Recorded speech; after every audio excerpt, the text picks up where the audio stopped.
परमात्मा जब हिसाब करता है तो लाजवाब करता है। ऐसा मैंने क्यों कहा? जानने के लिए वीडियो को पूरा देखें। इस कहानी में एक औरत थी जिसके दो बेटे थे।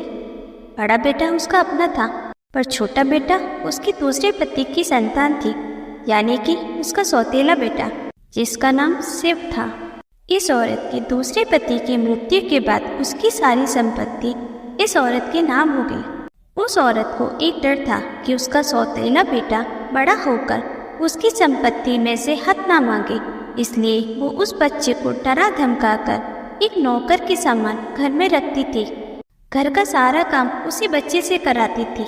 सिर्फ खाना बना दो, सिर्फ सफाई कर दो, सिर्फ भाई के कपड़े प्रेस कर दो, सिर्फ बर्तन धुल दो। उस औरत के मुंह से हर दिन का पहला शब्द और आखिरी शब्द सिर्फ ही होता था। एक दिन अचानक उस औरत का एक्सीडेंट हो गया। डॉक्टर ने उस औरत से कहा, ये आपके अंतिम पल चल रहे हैं, आपको जो भी काम करना है आप उन्हें कर लीजिए। ये सुनते ही उस औरत ने अपने सौतेले बेटे से कहा, बेटा सिर्फ वकील को फोन करके उन्हें बुला लो। वकील ने उस औरत से पूछा, आपकी संपत्ति किसके नाम करनी है?